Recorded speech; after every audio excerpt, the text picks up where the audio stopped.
بسم اللہ الرحمن الرحیم۔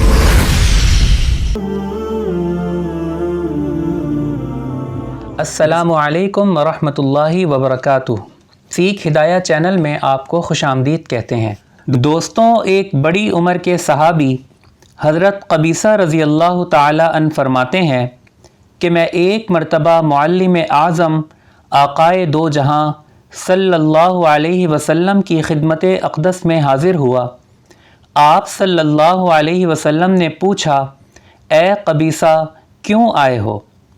میں نے عرض کی، یا رسول اللہ، میں بوڑھا ہو چکا ہوں اور میری ہڈیاں کمزور ہو گئی ہیں۔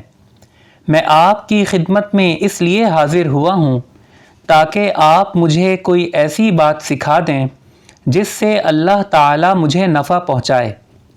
بڑھاپے کے باوجود حضرت قبیصہ رضی اللہ تعالی عنہ کے طلب علم کے اس جذبے کی حوصلہ افزائی کرتے ہوئے نبی مکرم سرور دو عالم صلی اللہ علیہ وسلم نے فرمایا کہ اے قبیصہ، تم جس پتھر، درخت اور ڈھیلے کے پاس سے گزرے ہو اس نے تمہارے لیے دعائے مغفرت کی ہے۔ اے قبیصہ، فجر کی نماز کے بعد 3 مرتبہ سبحان اللہ العظیم و بحمدہ کہا کرو، اس سے تم اندھے پن، کوڑی پن اور فالش سے محفوظ رہو گے۔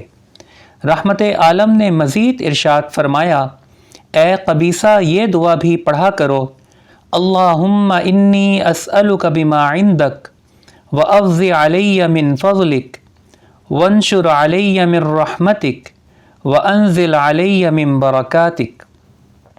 اللہ تبارک و تعالی سے دعا ہے کہ ہم سب کو اس نبوی نسخے کو اپنی زندگی کا معمول بنانے کی توفیق نصیب فرمائے۔